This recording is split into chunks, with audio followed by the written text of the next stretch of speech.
eu quero te desafiar a compartilhar este vídeo e os outros vídeos desta série sobre escatologia. Este é um tema importantíssimo, mas muito pouco compreendido.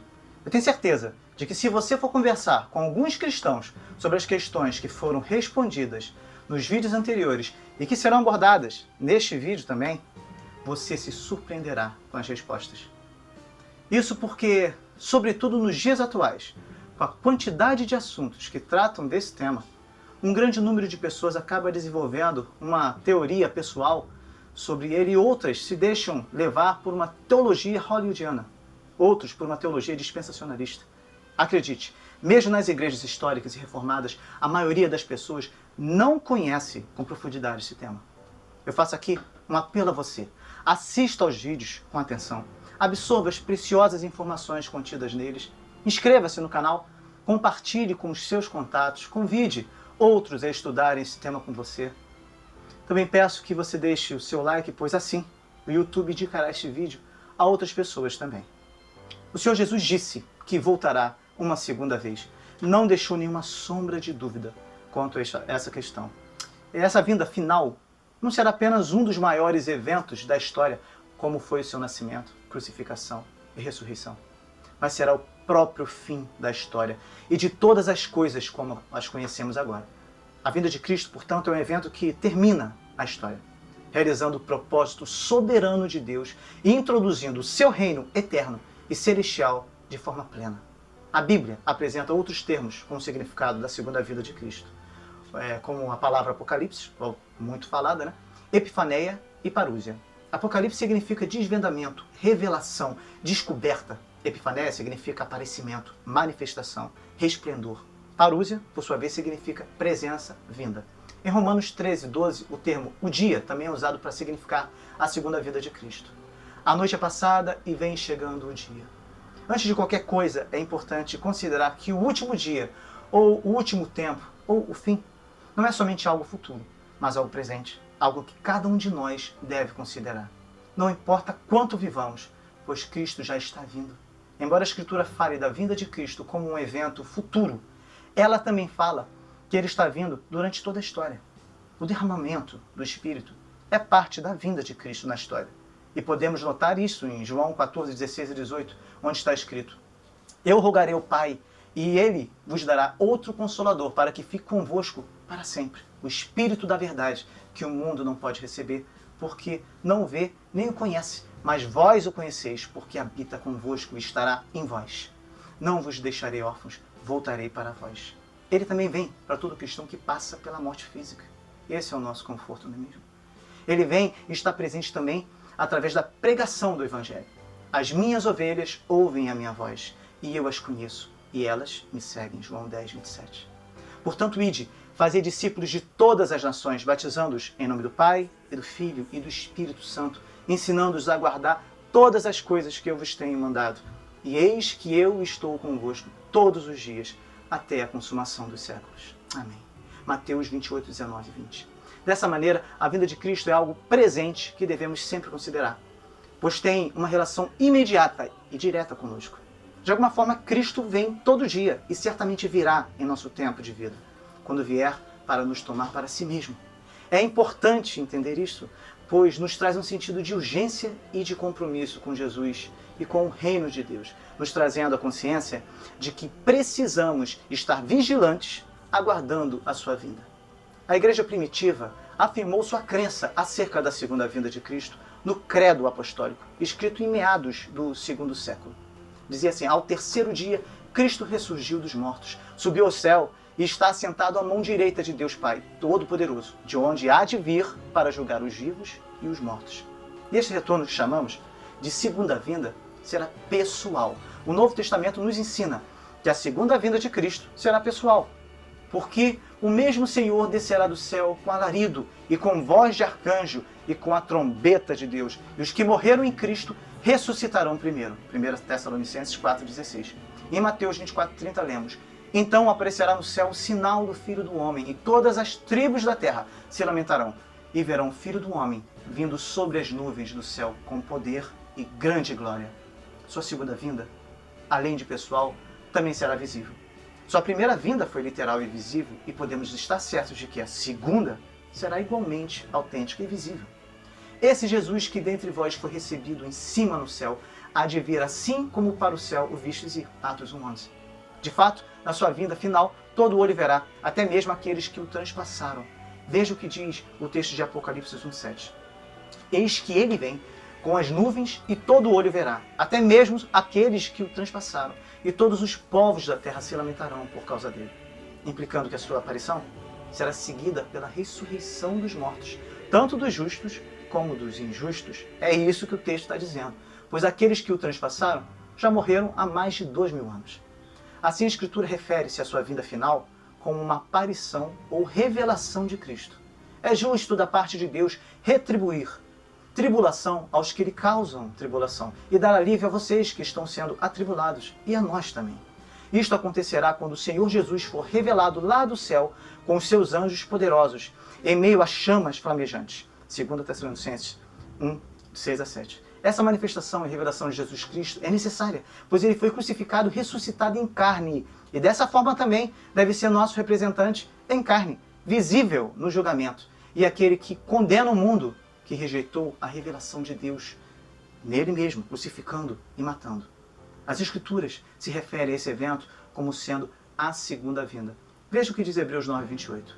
Assim também Cristo, oferecendo-se uma vez para tirar os pecados de muitos, aparecerá segunda vez, sem pecado, aos que o esperam para a salvação. Não porque não haja outros aspectos de sua vinda, mas porque somente em Belém, como um bebê, e no fim do mundo, que ele vem pessoal e visivelmente. Sua segunda vinda será tão visível quanto a ascensão. Sua vinda será como um ladrão de noite.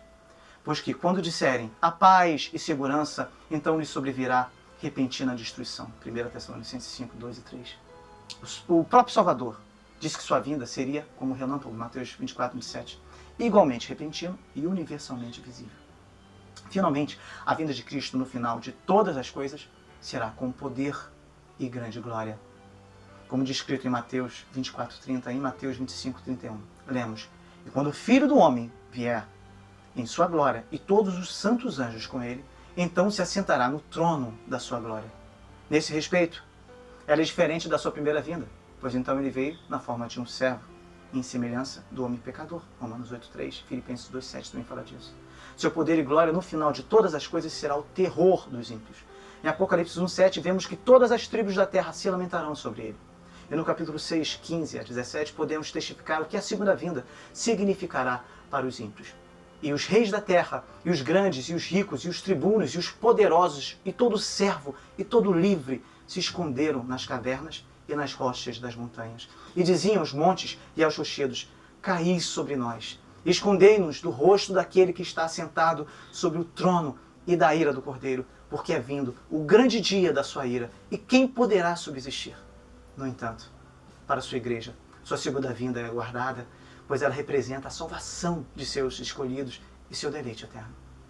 Agora vamos falar dos eventos que acontecerão antes da segunda vinda de Jesus. A Bíblia nos afirma que estes eventos terão que acontecer e que nós precisamos estar atentos aos sinais. Em Mateus 24:32-33, Jesus disse: aprendei, pois, esta parábola da figueira. Quando já os seus ramos se tornam tenros e brotam folhas, sabeis que está próximo o verão. Igualmente, quando virdes todas essas coisas, sabei que ele está próximo às portas. Ou seja, o que Jesus deseja é que estejamos atentos aos sinais, desejosos de seu retorno, alertas, despertos, envolvidos com a sua obra e preparados para este momento, para que não sejamos surpreendidos pela calamidade repentina. Se existem eventos que antecederão a sua vinda, podemos afirmar que Jesus não ensina o seu retorno iminente. Embora ele tenha dito que a sua vinda estava próxima, isso não significava de maneira nenhuma que este evento seria iminente, que poderia acontecer a qualquer momento, como os que creem no arrebatamento secreto, por exemplo, afirmam. Isso é muito importante, a ser considerado. Na parábola dos talentos, em Mateus 25:19, Jesus ensina que o Senhor dos servos voltou para ajustar contas com eles depois de muito tempo. E o objetivo desta parábola era explicar que a sua vinda não seria iminente, como muitos pensavam. Veja o que o texto de Lucas 19:11 fala em relação a essa passagem. E ouvindo eles estas coisas, ele prosseguiu e contou uma parábola, porquanto estava perto de Jerusalém e cuidavam que logo se havia de manifestar o reino de Deus. Foi por isso que Jesus contou esta parábola, para deixar claro que a sua vinda não seria iminente, como eles estavam pensando. Até porque muitos eventos deveriam acontecer primeiro. Na parábola, por exemplo, das 10 virgens, Jesus diz que o noivo demorou a chegar. O termo tardando o noivo é empregado. A mesma ideia é apresentada por Paulo na segunda carta aos Tessalonicenses 2, de 1 a 3. Ora, irmãos, rogamo-vos, pela vinda de nosso Senhor Jesus Cristo e pela reunião com Ele, que não vos movais facilmente do vosso entendimento, nem vos perturbeis, quer por espírito, quer por palavra, quer por epístola, como de nós, como se o dia de Cristo estivesse já perto. Ninguém de maneira alguma vos engane, porque não será assim, sem que antes venha a apostasia e se manifeste o homem do pecado, o filho da perdição. Também em sua segunda epístola, capítulo 3, 3 a 9, Pedro nos diz: antes de tudo saibam que nos últimos dias surgirão escarnecedores, zombando e seguindo suas próprias paixões. Eles dirão: o que houve com a promessa da sua vinda? Desde que os antepassados morreram, tudo continua, como desde o princípio da criação. E o texto continua dizendo: mas, amados, não ignoreis uma coisa, que um dia para o Senhor é como 1000 anos, e 1000 anos como um dia. O Senhor não retarda a sua promessa, ainda que alguns a tenham por tardia, mas é longânimo para conosco, não querendo que alguns se percam, senão que todos venham a arrepender-se. Mas o dia do Senhor virá como ladrão de noite, do qual os céus passarão com grande estrondo, e os elementos ardendo se desfarão, e a terra e as obras que nela há se queimarão. Interessante notar a observação de Pedro quanto à segunda vinda, de acordo com a ótica divina, ao afirmar que, para Deus que vive na eternidade, o nosso tempo é muito diferente. Onde um dia para Deus representa 1000 anos para nós. Uma excelente forma de dizer que Deus é o Senhor do tempo e que para Ele a nossa história, passado, presente e futuro, acontece diante dele como sendo tudo parte de um quebra-cabeças, onde cada peça foi devidamente moldada por Ele e tem o seu devido lugar no tempo e na história que Ele mesmo criou e determinou. E mais de 2000 anos já se passaram. Isso também atesta o fato de que o Senhor Jesus estava certo ao afirmar que, para nós que vivemos no tempo, no Cronos, o noivo tardaria e que alguns eventos precederiam a sua chegada. Que eventos, portanto, são estes? Um destes eventos é o Evangelho ser pregado a todas as nações. Para que o ídolo de Jesus se cumpra, é necessário que todos os eleitos sejam reunidos e toda a igreja seja levada à estatura da perfeição em Cristo. Efésios 4, 11 a 13. E as boas novas de salvação devem ser levadas a todas as nações, para servir de testemunho e para que todos tenham a oportunidade de conhecer o Evangelho. E conhecendo, poderem aceitar ou não a mensagem de salvação em Cristo. Outro evento é a conversão de Israel. Em Romanos 11, 26, a expressão todo o Israel é entendida por muitos teólogos e exegetas como dizendo respeito ao Israel espiritual. Já alguns outros nomes, de renome inclusive, como Louis Berkhoff, William Hendrickson, por exemplo, a tomam como significando todos os eleitos entre o povo da antiga aliança ou do antigo concerto. O fato é que o capítulo 11 da Carta aos Romanos nos dá a entender que o Israel se converterá a Cristo antes da sua vinda. Mas isso não significa que todo israelita será salvo. E sim que as conversões se darão numa proporção muito maior, nunca visto antes.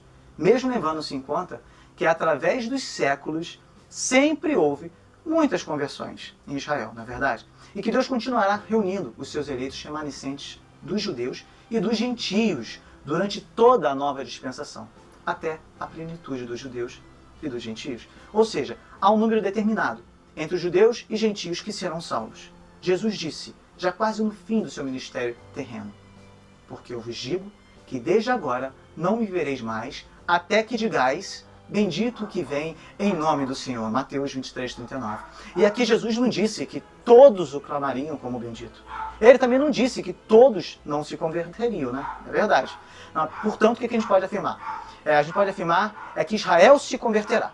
E Como não há diferença entre judeu e grego, em Romanos 10, 12 diz isso, isso significa que a bênção virá aos judeus apenas por uma forma, através da fé em Cristo. Romanos 11, 23. Falar em esperança para o judeu só pelo fato de ser judeu, sem a necessidade do nascer de novo em espírito, através da fé em Cristo, como fazem alguns dispensacionalistas, é pregar um outro evangelho.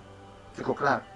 E você pode afirmar, sem medo de errar, que tanto os judeus como os gentios que se converterem farão parte do Israel espiritual. Outro evento é a grande tribulação e a grande apostasia.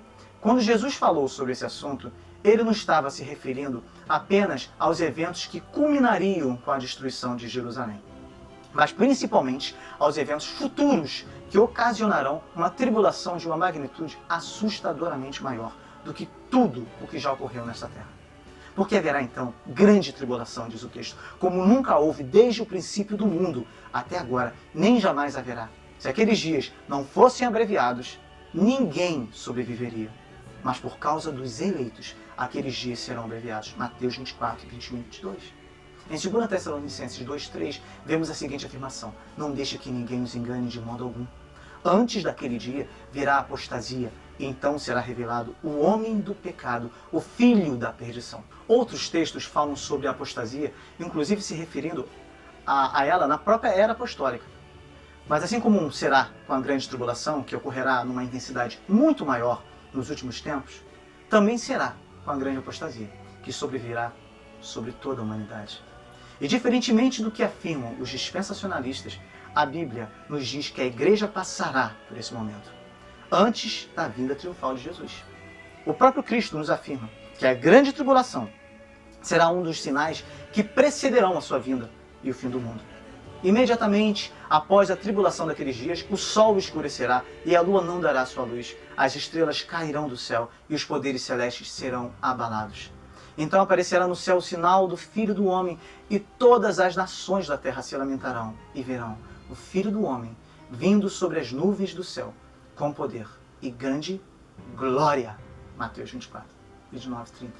Nesse mesmo momento, falando com os seus discípulos, Jesus afirma que os seus eleitos passarão pela grande tribulação e correrão o risco de se perderem. E por isso Deus abreviaria estes dias.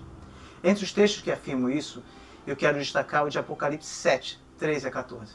Então um dos anciãos me perguntou: quem são estes que estão vestidos de branco? E de onde vieram? Respondi: Senhor, tu o sabes. E ele disse: estes são os que vieram da grande tribulação e lavaram as suas vestes e as branquearam no sangue do Cordeiro. E um pouco antes, no capítulo 6 de Apocalipse, versículo 9, esses santos estão orando por seus irmãos que ainda estavam sofrendo perseguição. Portanto, não há como você afirmar que a Bíblia ensina que a igreja será poupada da grande tribulação, por conta de um arrebatamento secreto, como afirmam os dispensacionalistas. No próximo vídeo eu falarei sobre isso, tá bem? Mas o evento que precederá a segunda vinda de Cristo é a revelação do anticristo. É importante ressaltar que na era apostólica já haviam muitos que eram considerados verdadeiros anticristos, por terem pensamentos anticristãos. Em 1 João 2,18 está escrito: filhinhos, é já a última hora. E como ouvistes que vem o anticristo, também agora muitos se têm feito anticristos, por onde conhecemos que é já a última hora. No entanto, o anticristo se manifestará com toda a sua iniquidade antes da segunda vinda do Senhor.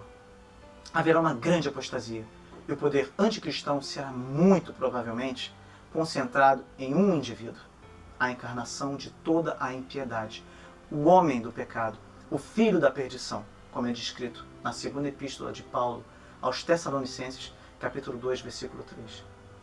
É importante ressaltar que muitas opiniões acerca do anticristo já foram levantadas ao longo da história.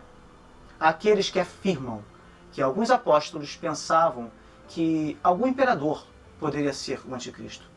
Estes usam o exemplo de João, por exemplo, dizendo que eles tinham em mente a figura de Nero como anticristo, pois em hebraico as palavras Imperador Nero equivalem ao número 666. A Roma papal e o próprio Papa, em algumas épocas, sobretudo por ocasião da perseguição religiosa e das cruzadas, já foram considerados o anticristo. Figuras como Adolf Hitler e outros estadistas também já foram considerados o próprio anticristo. No entanto, é mais coerente afirmar que o espírito anticristão já se manifestava nos dias apostólicos, como os apóstolos Paulo e João afirmaram em suas epístolas, né? E que esse mesmo espírito se manifestará com todo o seu poder nos últimos dias. Também é coerente afirmar que o anticristo vem se revelando de alguma maneira ao longo da história, tanto através de sua faceta política como eclesiástica, e que todo este poder se concentrará em apenas um indivíduo, o qual será a encarnação da iniquidade. Por fim, outro evento será o grande número de sinais e prodígios que acontecerão nos últimos dias. São vários os filmes que tratam sobre o fim do mundo. A maioria das pessoas gosta até de lotar os cinemas só para apreciar os efeitos especiais. É difícil ficar indiferente quando vemos imensa destruição ao redor do globo terrestre. Outras pessoas já não se deixam impressionar e acreditam até que tudo é um grande exagero. Vamos ver então o que a Bíblia nos afirma sobre isso? Pois aparecerão falsos cristos e falsos profetas que realizarão grandes sinais e maravilhas para, se possível, enganar até os eleitos. Mateus 24, 24. Imediatamente após a tribulação daqueles dias, o sol escurecerá e a lua não dará sua luz. As estrelas cairão do céu e os poderes celestes serão abalados. Mateus 24, 29. Haverá sinais no sol, na lua e nas estrelas. Na terra as nações se verão em angústia e perplexidade, com o bramido e agitação do mar. Os homens desmaiarão de terror, apreensivos com o que estará sobrevindo ao mundo. E os poderes celestes serão abalados. Lucas 21, 25 e 26. Então lhes disse: nação se levantará contra nação, e reino contra reino. Haverá grandes terremotos, fomes e pestes em vários lugares, e acontecimentos terríveis, e grandes sinais provenientes do céu. Lucas 21, 10 a 11. Como sinais parecidos já aconteceram, e continuam acontecendo, como poderemos identificar os verdadeiros sinais do fim dos tempos?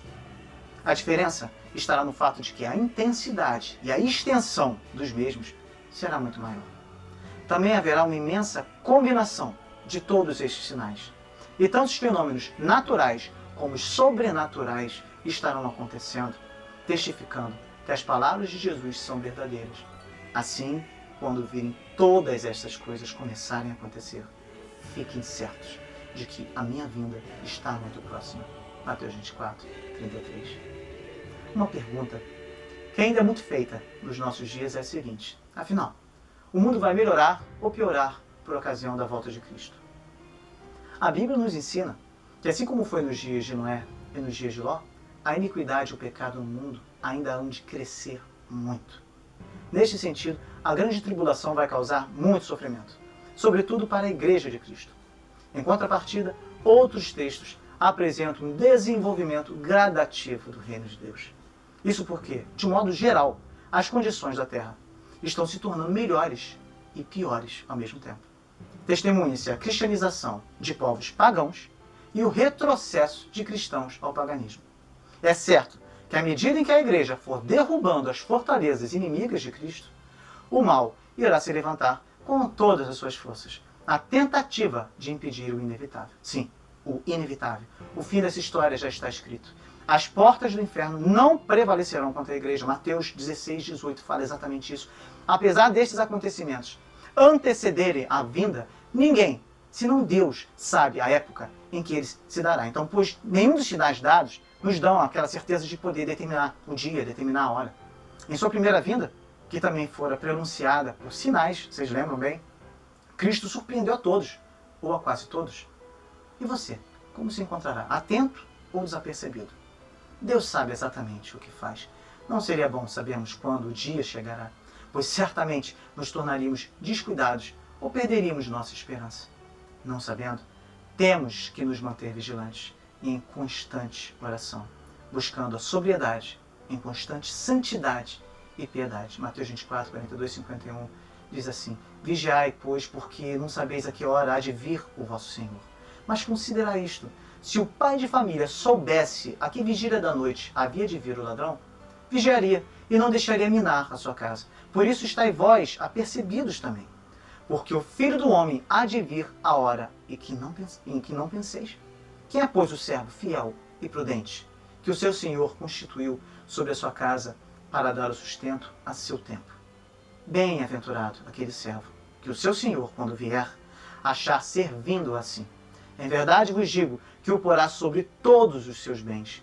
Mas se aquele mau servo disser no seu coração, o meu senhor tarde virá, e começar a espancar os seus conservos, e a comer e a beber com os ébrios, virá o senhor daquele servo um dia em que o não espera, e a hora em que ele não sabe, e separá-lo-á, e destinará a sua parte com os hipócritas. Ali haverá pranto e ranger de dentes. O texto de 1 Tessalonicenses 5, 1 a 8 e 2 Pedro 3, de 10 a 12, também afirma esse fato. Há várias passagens da Escritura que deixam claro que tudo isto é verdade. Ainda que seja difícil para nós compreendermos tudo, né? É impossível, por exemplo, você dizer como será possível que todo olho veja o Senhor Jesus quando ele aparecer. Mas não temos dúvida, que a palavra de Deus fala a verdade. De fato, todo olho deve vê-lo, pois ele vem com uma revelação de Deus, tanto para salvar como para julgamento, né? Toda criatura viva e morta será julgada, e assim salva ou condenada com relação a ele. Quando lembramos que também nós estaremos diante do tribunal para prestar contas das nossas obras aqui na terra, um grande temor enche o nosso coração. Mas isso só testifica a esperança maravilhosa que temos em Cristo. De fato, nossa salvação no julgamento e através dele é parte do milagre da graça. Desde o princípio da história, Deus tem se revelado como o único Salvador, fazendo por nós o que está absolutamente além do nosso poder, ou mesmo até da nossa imaginação. O retorno de Cristo é a revelação final deste grande milagre de graça e misericórdia. Agostinho de Hipona disse: aquele dia está escondido para que todos os dias estejamos alerta. Aquele que ama a vinda do Senhor não é o que afirma estar muito distante, nem o que declara próxima, mas é quem aguarda com fé sincera, firme esperança e amor fervoroso, esteja próxima ou longínqua. Portanto, é por esta vinda que esperamos. Vigiamos e temos esperança. Todas as nossas vidas, como crentes, podem ser descritas a partir deste ponto de vista. Tudo delas tem como seu objetivo e propósito a aparição de Jesus Cristo. Nada mais nos importa tanto quanto isto. Tira a esperança da vinda de Cristo e tudo perde sentido, não é verdade? A certeza de que Ele virá está no fato de que Ele prometeu.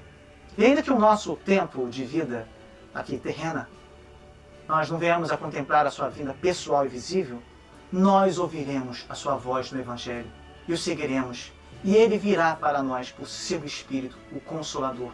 E quando morrermos, Ele virá e nos receberá para si mesmo. Em João 14,3, Jesus nos afirma: e quando eu for e vos preparar lugar, virei outra vez e vos levarei para mim mesmo, para que onde eu estiver, estejais vós também. Aleluia, glória a Deus.